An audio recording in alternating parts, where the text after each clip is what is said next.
Auto insurance can all seem the same until it comes time to use it. So don't get stuck paying more for less coverage. Switch to USAA Auto Insurance and you could start saving money in no time. Get a quote today. Restrictions apply. What is Cafe Mocha? Cafe Mocha is experts, celebrities. What's up? This is Belle Biv DeVoe. Yours truly, Idris Elba. This is Fantasia. This is In Vogue. This is India Ari. So much more. All from a woman's perspective. What flavor are you, baby? This is Cafe Mocha. This is Cafe Mocha celebrating 15 years of radio from a woman's perspective. And we just made a bunch of new friends in Nashville at WQQK 92.1. Thanks for hanging out with us, Lonnie Love, Yo-Yo, and me, Angelique. Coming up, we're talking politics, and Jason's lyric is on stage. But first up, Lonnie's been working that red carpet, and she's got details. Lonnie Love, I couldn't help but see you in Vogue in that dress. I don't know who did that dress, but it looked amazing. You looked amazing in it. I love to see you walking the red carpet at the Oscars. And of course, you know, I tuned in for your stuff that you do with commentary. So congratulations. Thank you. It was a great award season. I am so happy that it's over because why? You were having fun. Stop playing. Oh, you know what? It is fun, but it's also a lot of work. It's fun work, but it's work. This is first world problems, watching movies, and you got to know what the movies are about. You got to know what you're talking about. Oh, you poor baby. Names of stars, and you got to find a dress that's going to fit. Well, I want to pause for a second and talk about that because, 10 years ago, and I'm sure still today, there was such a big issue about people of a certain size not being able to get designers and not be able to find dresses. And I feel like your game has been up substantially because I mean, are they reaching out more? Are they more serious about it? When you do something like an Oscars carpet, that's a global carpet. Mm-hmm. So, whoever I choose, they're sending my stylist clothes and gowns. And, what I usually do is try to do a fitting. And I usually pick 2 outfits. And because I do the after show on I pick a more party type dress. And then for the Oscars, they're very strict on the red carpet. You have to wear black tie, and it has to be, you don't see sheer and cutouts and stuff like, you just don't see that on the Oscars red carpet. You can't do Kanye wife with that was Grammys red carpet, which I was on. Anything kind of happen, but the Oscars, they're not gonna let you step onto the red carpet that's on the street.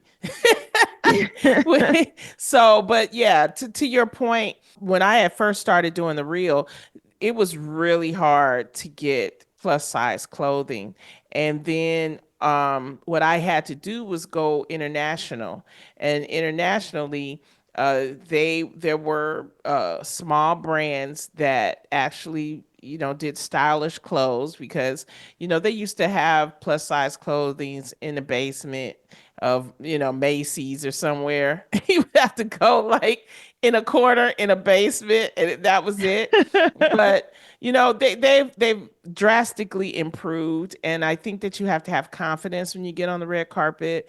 And even if you find material that fits your body, that fits you, and you can work it out. So with that said, once you get the outfit, then you have to figure out what you're going to talk about. But I also want to talk about the fact that Essence every year has a Essence Women in Hollywood Black Luncheon. Mm-hmm. And it's a wonderful event, and they honored Cynthia Erivo, Tiana Taylor, and Marla Gibbs. And it's just a long luncheon, but it's long because it's like a family reunion. Mm-hmm. Just about everybody who isn't working at that time is there. You had Taraji and Issa Rae, and the list goes on and on. Ava DuVernay, everybody was really there, and it's really a fun event. It really is. That one year that I got invited, obviously by accident, Oprah was there. She was like right there. She Hmm. was right there. And I was like, wow. I mean, it's an amazing event. It really is, and it's something that continues to be carried on by Richie Lou Dennis. Every time I see him, every year I thank him because this is something that rarely happens where you can get a room full of black artists and we can all sit around and at least catch up with each other, say hi, have a selfie. So that's always good. But you had a great award season. You had, Nickel Boys, which was a black film, Yeah. was nominated for Best Picture. I do think that they should have nominated Aunjanue Ellis, but she didn't get a nomination. From the piano lesson, Daniel Right. Deadwilder should have gotten a nomination, but she was not. But these sisters will continue. We also had the NAACP Image Awards. Mm-hmm. And so they did get nominations there. This year's winner for Best Talk Show Host and Talk was Jennifer Hudson. Also, I want to say at the NAACP Awards, our very own Two Funny Mamas won Best Podcast. That's Yeah. Kim Whitley and Sherry Shepard. So that was nice. And our executive producer went with me, Sheila Eldridge. And so we had a really good time. And again, the NAACP Awards, I always call that our Black Oscar. Yeah. Because there's so many black films now that you wouldn't know about, and they don't get the recognition of Oscars or maybe the SAG nominations. That it's nice to see that we get that type of recognition at the NAACP or even, like I said, at the Essence Awards. From hit movie to hitting the stage, Caryous Johnson is here to talk about his latest play, Jason's Lyric. That's next on Cafe Mocha.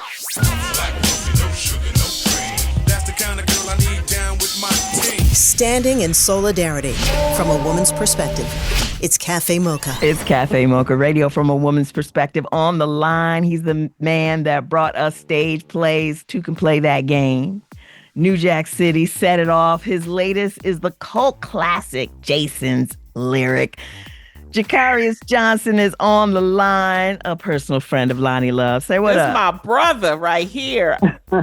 What's up, sis? Last time I seen you, we were in the Bahamas. Remember that? Yes, we were having a good time.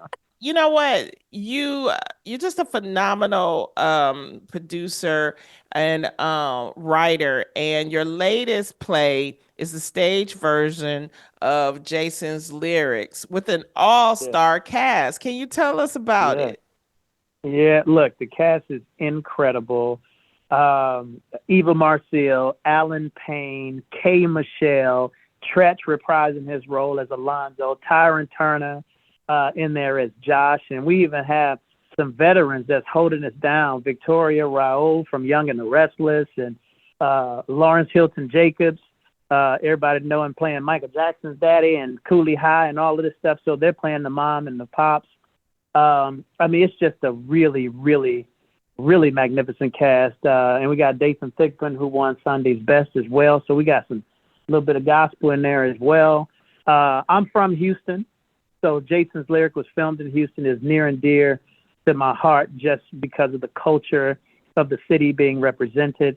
I've done a lot of shows, but this one was special to me. It was one that I just didn't want to get wrong because the whole city would come down on me, and they really embraced it and felt great. And so it was kind of a weight lifted off my shoulder to know that I could really cement the legacy of Houston and the legacy of this piece. And it's a cultural, iconic piece of history for us. And so I think from what I get from the people who've seen it, they're loving it. And so that's all that matters. Everything I do is for the people. Right. So I'm excited. Now, you've got some powerhouses. How did you get these people to all come together? I mean, because I know you're a great guy, but what's the secret sauce, Caryous, to getting this many people together? Well, I mean, part of it is the desire to create such a nostalgic event. So I can't take all of the credit. It has to be credit to Jason's Lyric as a brand and what it means to us as a community of people. And these actors all had a desire to bring that to life. And then, writing a great script. I have a great director who is a guy that I've trained that is doing phenomenal. I'm excited about him. And so I just think it was teamwork that really made the dream work on this one. And they brought to the table, I mean, Eva brings Lyric to life like none other, and Alan act like he don't know how to age at all because he's still looking good and young Right. and going crazy over him, And I'm having offline conversations with him. He's like, I got to get in the gym every day. I got to pick Eva up. I got to pick Lyric up at the end and carry her off. It got to be like the movie. They got to feel the same thing. I say, I agree with you 100%. Stay in the gym, brother. Stay in the gym. So no, they're doing their thing, and K. Michelle, it's kind of it's new for her, and she is killing it. Such a natural personality that she has, that she's been able to easily slip in and step into some big shoes. Because I mean, that was Lisa Nicole Carson. She was no joke who played that. So for K. Michelle to come in and then sing the house down, so we bring some new elements to it. It's amazing, and she's playing opposite Tretch, so who's reprising his role as Alonzo.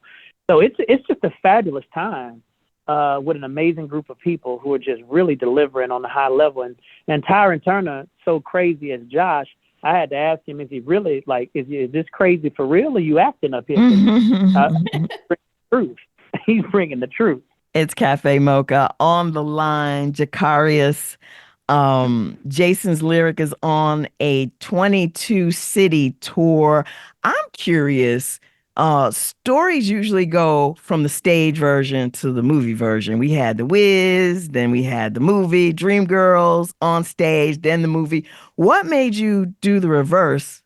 Well, because white folks was doing it and nobody was doing it for us, right? I mean, They had Legally Blonde, they had, they have Pretty Woman, they have all of these things that has gone to Broadway, and while there's a Broadway, I serve a group of people who deserve the same quality, who deserves the same nostalgic events, who deserves to relive wonderful experiences, and I call it Black Way. So in my mind, it's about servicing us, and it's about bringing and celebrating us as a people, creating some self-love and some self-valuing of us. And so that's the joy that I get, to see Black folks smile and to grab a brand that I know we feel some type of way about in a special way, and to say that I can execute that in where you don't feel like that I missed anything, but instead it's a whole new experience for you with all of the things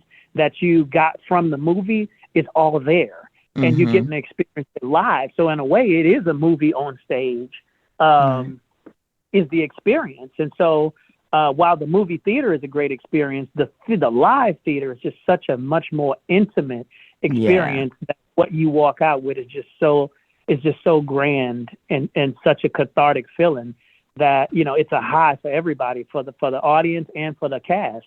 The consumer and the cast are both on a high with each other as we go on a journey together, to tell a narrative that represents, us, for us, by us. Definitely. Caryous, you've been writing, directing, and producing plays for over 25 years. What got you into it? I grew up in the hood. My mom had me at 15. So part of it was escapism. When I looked outside of my window, there was dilapidation, and I just felt like there had to be something else beyond kind of the community walls that I was in. And so part of it is imagination that is stemmed from trying to escape that which I didn't know was beyond until I began to experience beyond. So a lot of it came from that. And in high school, that I realized and discovered I had a gift on the writing side, which then got me a full scholarship to college. Wow. Of which I was able to land on that gift. And then my senior year in college, I started my company. It was originally called I'm Ready Productions. And that was only because a professor back in the day said if opportunity came tomorrow, none of y'all would be ready. I stood up and said, I'm ready. And so I've kind of always kind of walked in a way in which I'm staying ready all the time, Right. in order to conquer the next challenge. And so from that, I'm Ready Productions actually was a dominant force to be reckoned with from 2002 to 2012.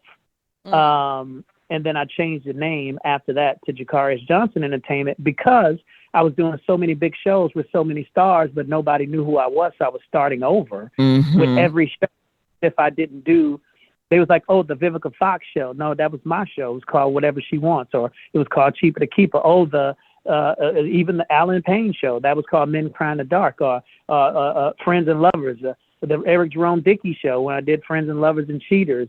And then, it was like it was everybody else's. I was doing all of the work, Right. but everybody else got the brand with it. And every time I came out with something new, I was starting from scratch, trying to get the consumer to understand. People don't know I did Men Cry in the Dark, Maintenance Man, Friends and Lovers, Cheaters, Whatever She Wants, Men, Money, and Gold Diggers, 3 Ways to Get a Husband, Shacking Up, Love Overboard, Things Your Man Won't Do, Married but Single, Part 1 and Part 2. Two could play that game. Set It Off, Redemption of a Dog, a Snoop Dogg story. It just goes on and on and on. New Jack City. It's just, and people don't correlate.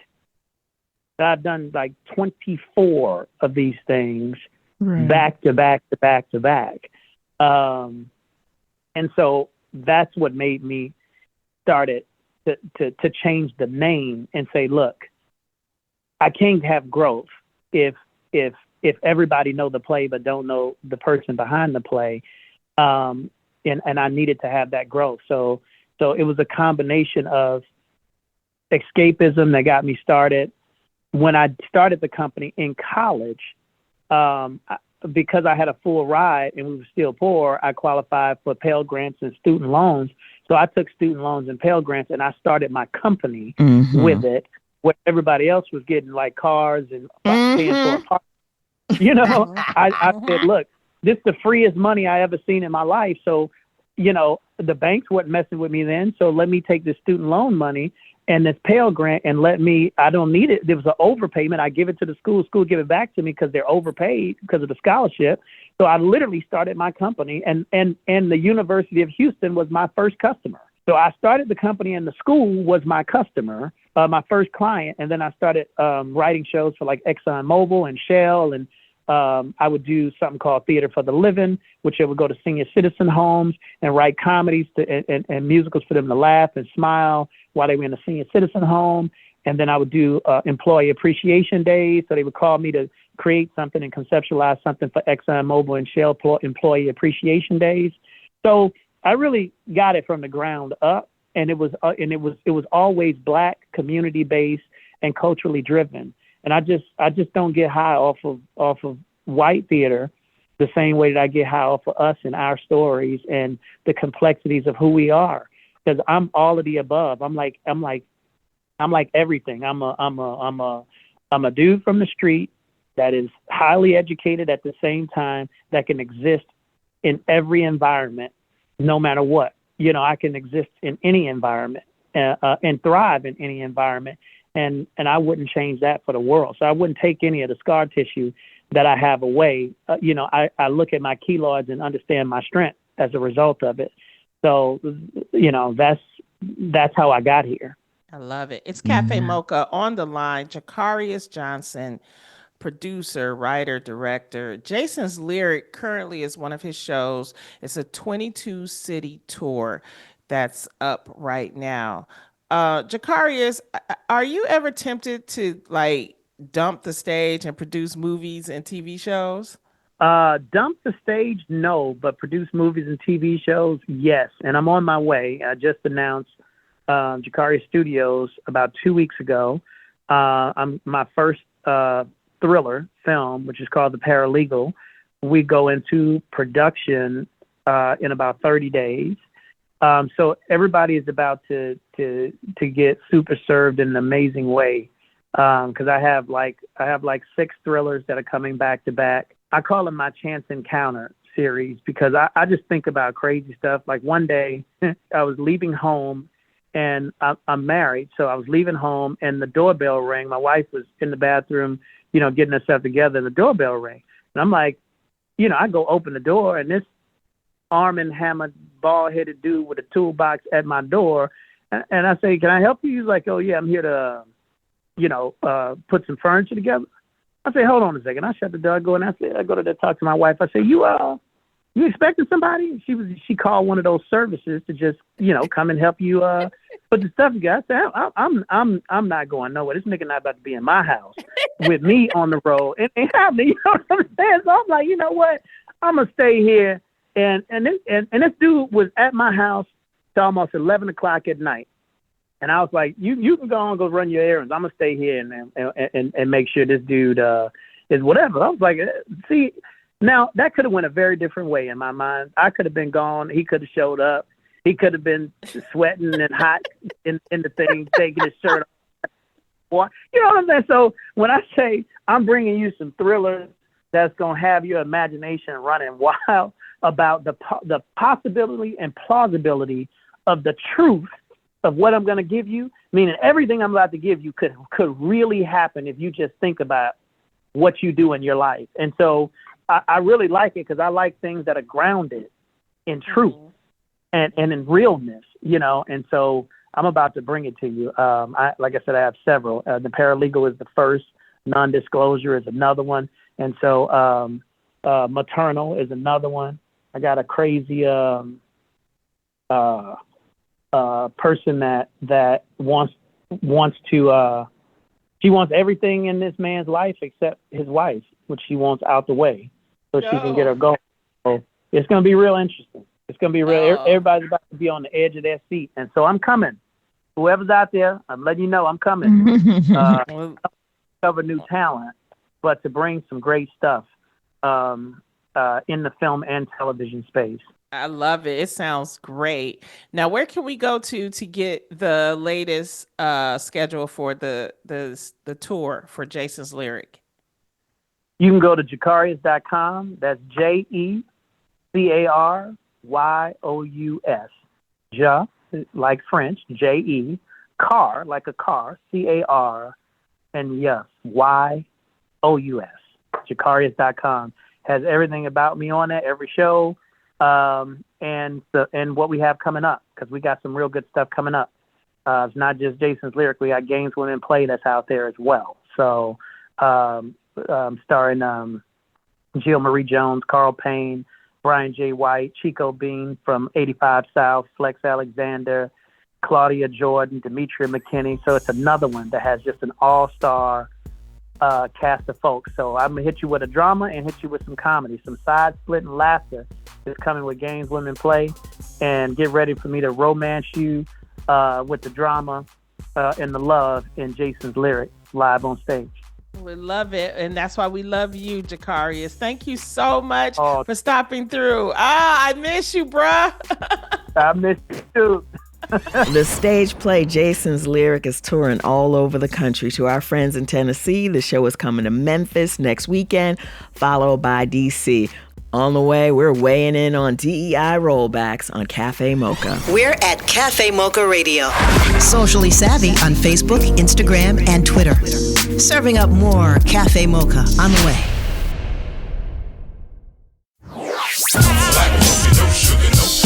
That's the kind of girl I need down with my team. Standing in solidarity from a woman's perspective. It's Cafe Mocha. It's Lonnie Yo-Yo and Angelique on Cafe Mocha. The new administration wants to get rid of the Department of Education. And of course, the hardest hit will be Black and Latino communities. On the line to talk about what this means for our children, for college, for the future of education is Ashley Christopher, founder of HBCU Week Foundation. She does a lot of work with making sure kids are ready for college and doing well in college and funded for college. Ashley, why should we care about the Department of Education, what they're doing? I mean, what do they do? We should all be concerned about what we're hearing about the Department of Education, honestly. They're responsible for a lot of things, and mainly what I would say is under attack most is access to higher education. Kids to be able to go to college without being crippled by student debt.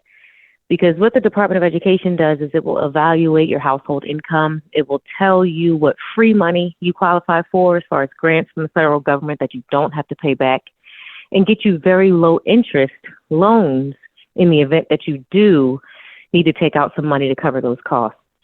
Now, taking all that away would eliminate the Pell Grant opportunity, low interest funds, and grants and loans that students will be able to take out to cover the cost of their education. And in particular, HBCUs are about $13 billion underfunded.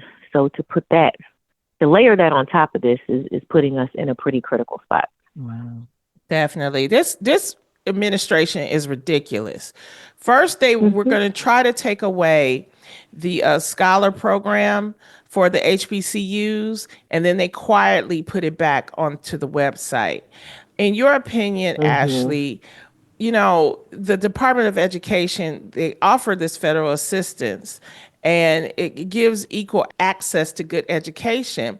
Let's talk about what happens to the Black community without these services. Well, I'll start here.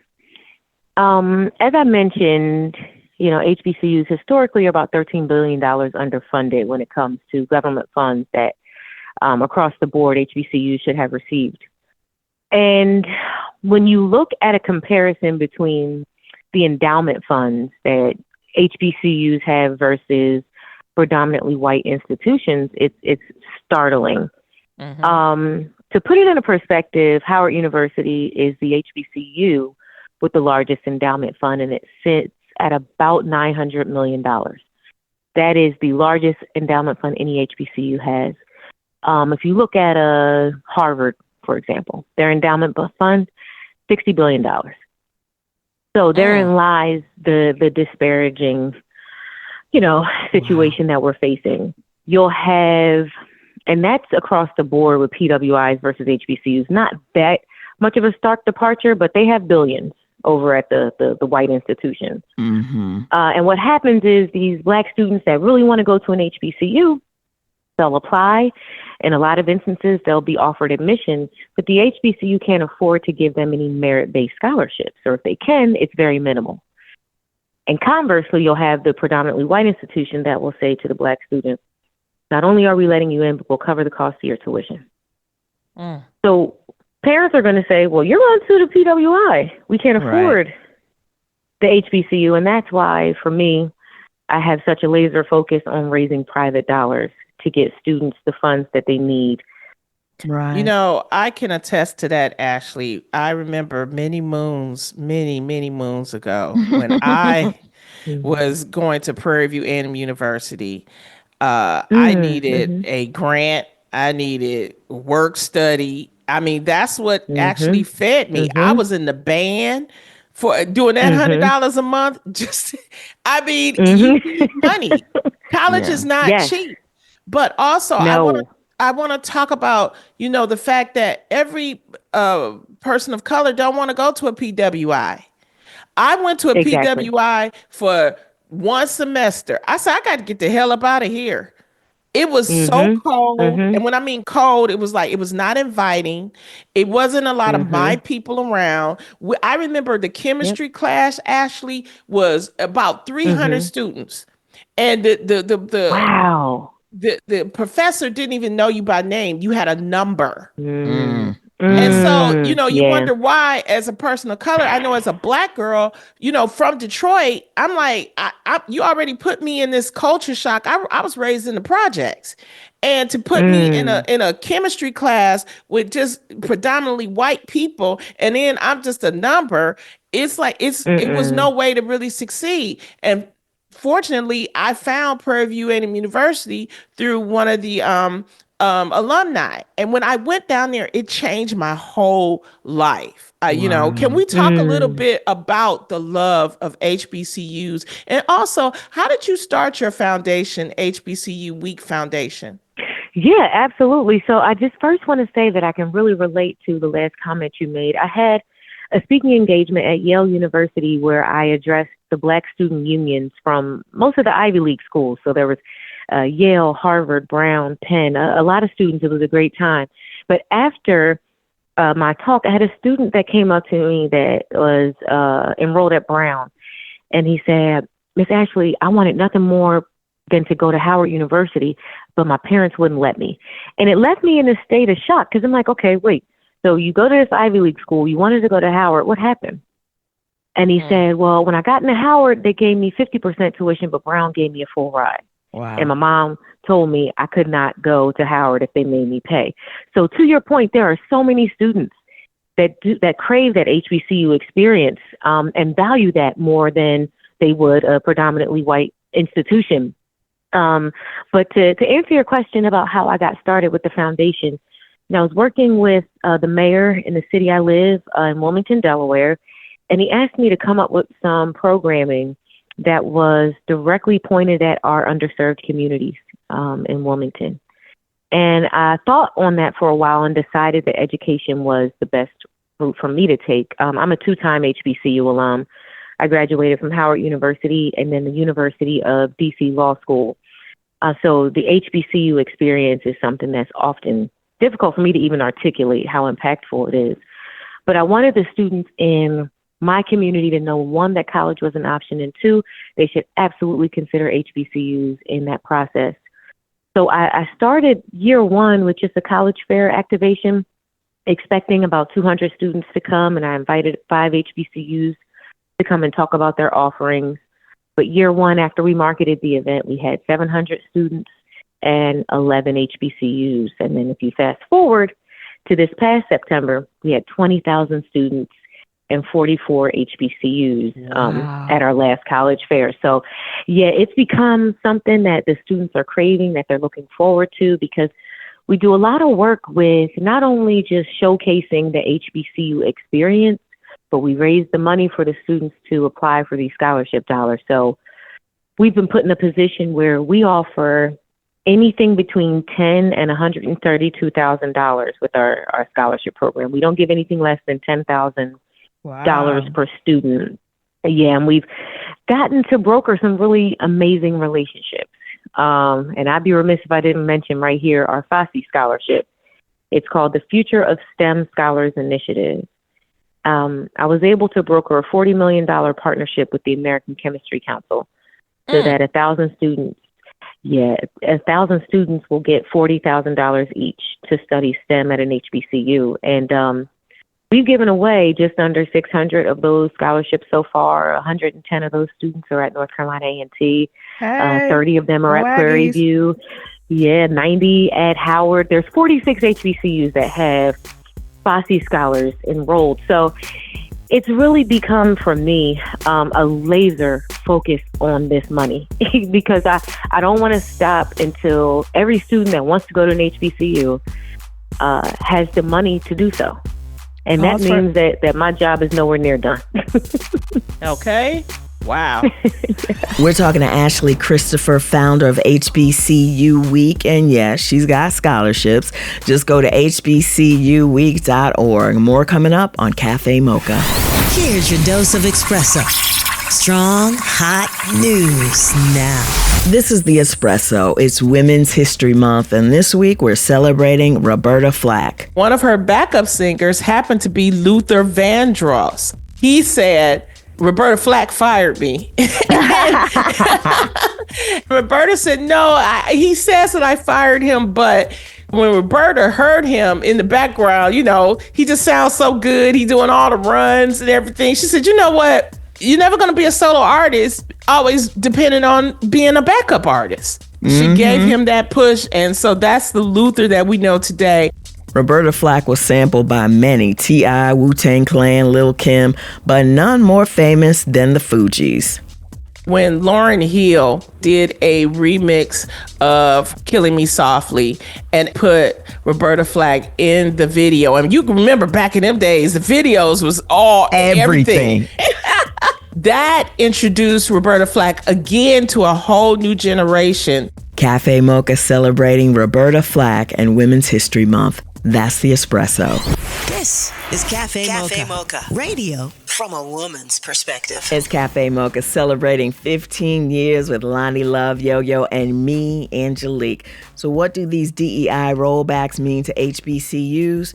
Ashley Christopher from HBCU Week is on the line talking about it. She's doing God's work, okay? She's teaching our babies. She's getting money for our babies. What I'm worried about, Ashley, what are your worries? Because my worry is how is your organization preparing for the changes because of this administration? Yeah, that's been a topic of conversation for us for the last several months. What I'll say is we're bracing ourselves for some change. We're expecting that some companies will come up and say, maybe we have to back away or we're no longer able to support your endeavor. So, kind of bracing ourselves for that, but, doubling down on reaching out to our partners at the same time to make sure that we're still aligned, because in all honesty, it means a lot for me to be aligned with people that are mission driven and focused the same way that we are. So if your mission has now deviated and this is not important to you and you don't see this as valuable, then we don't want to be in partnership with you anyway. So I'm happy to say that Costco doubled down because they're a partner of ours. Immediately when all this conversation started to happen, they followed up saying, we're still with you in lockstep. We're still going to, fund the scholarships that we've committed to, and we're still in partnership with you. And they wanted to make sure that was reiterated. So I appreciate companies like Costco who do that. But I'm sure that there will be others that come up and may not be able to support as much. So it's just about continuing to go out there, spread the message, and with a straight face, ask for this money because this is not a joke and the kids need it. And it's really, we come to a point where you got to draw a line in the sand. Either you support this or you don't. And that'll be the cross to bear the person that decides it's not valuable. That's on them. This conversation is a bit deeper than just the Department of Education getting shut down. There's also this thing where the administration said we don't want anything race related in school, which in colleges, which says to me, no sororities and fraternities, no Black student councils, maybe no HBCUs, period. Like, have you thought about that? I mean, does anybody know what it means? Yeah, I mean, there's no telling how extreme or how far this administration is willing to go. So we, it's often a thought that is at the forefront of our minds while we're planning and, raising the funds and trying to put our programming on. So, I mean, it's kind of like waiting for the shoe to drop, wait and see, but keep continuing to keep our heads down and just doing the work. I don't know what I don't know. But when it comes to the impact and HBCUs and the students that want to go, my mission is not going to change. Right. I love that. We're talking to Ashley Christopher, founder of HBCU Week. And yes, she's got scholarships. Just go to hbcuweek.org. More coming up on Cafe Mocha. Want a little more of our flavor? Stay right there. It's Cafe Mocha. It's Cafe Mocha with Lonnie Love, Yo-Yo. I'm Angelique. What will DEI rollbacks mean to HBCUs? We're talking to Ashley Christopher from HBCU Week. Scholars Initiative, where you have $40,000 per person. About 1,000 people will get the scholarship. Can you talk about where people can find that information, apply, and maybe what other scholarships? Because, Lonnie's STEM, but I'm the arts. So what about us? Oh, I love that. What Okay, about so I have to us give y'all on some the other breaking side? news. I got to give you some breaking news because I haven't told anybody about this yet, but I'm glad you asked that question. So, okay, the FOSSI scholarship, that was the $40 million partnership that we brokered with the American Chemistry Council. So what we do is every year we give away about 150 of those $40,000 scholarships. And the student gets matched with a mentor from the American Chemistry Council, an internship. And the goal is post-graduation job placement. So we want these students to get jobs in STEM as soon as they graduate. Now, while that's our most popular scholarship, it's not our only scholarship. So the NFL underwrites a scholarship for students. We have another company, AstraZeneca, that underwrites scholarships. We have about 6 different opportunities posted on the website, but there's a new one coming for students in the arts that we're going to announce in June, but I'm going to let you know right here. So what we're doing is a $40,000 scholarships for students who are studying the arts, whether it's performing arts, whether it's visual arts. You know, it's a very vast industry, but you'll get the $40,000. So that'll be $10,000 a year for the 4 years that you're there. And then you will get matched with a mentor in your field. So we are continuing to put the pieces together for that, but we have the funding. So that's why I'm happy to announce it. So we'll be able to have 4 students get that $40,000 scholarship, and the application will open next September at our college fair. That's amazing. Amazing. Mm-hmm. She's doing God's work. I'm trying. What keeps you going, Ashley? I mean, to do all of this? You know, honestly, it's a lot of work when I sit back and think about what we've built or what we're doing day to day. But it doesn't feel like a job when it's your calling. And that's really what keeps me going. There's always somebody in need. Mm-hmm. And the HBCU experience is nothing to gatekeep. I mean, I want every student who desires that experience to have access to it. So when I think about that's what keeps me going when I start to feel a little burned out. Thank you for having me. I appreciate the conversation. I always welcome the opportunity to talk about the work that I'm doing because I want as many people to know as possible. So you can tell your people, hey, there's this foundation. If you want to go to an HBCU, check them out. They got some money for you. So how can we keep Thank up with you, you, I appreciate Ashley? it. So you can keep up with me. Everything we keep updated daily on hbcuweek.org and at HBCU Week on all social channels. My personal Instagram is @Christopher_ESQ. If you want to follow me on Instagram, but we update our information pretty regularly. So all of our programming, scholarships, deadlines, anything of that nature, you can find on our socials or our website. Thank you so much for your time and the work that you do for HBCU Week Foundation. And again, thank you so much, sis. We appreciate you. The HBCU First Look Film Festival is looking for college filmmakers. You can win up to $5,000 and get exposure to some of the biggest names in Hollywood. Fisk University, Tennessee State. We want to hear from you. Don't let Howard and Morehouse win all that money. Go to hbcufirstlook.com for more info and to submit your film. Until next time, you can find us on all platforms at Cafe Mocha Radio. Cafe Mocha is a production of Miles Ahead Broadcasting in partnership with Super Radio. Executive producer Sheila Eldridge. For comments, booking, or more information, visit cafemocharadio.com.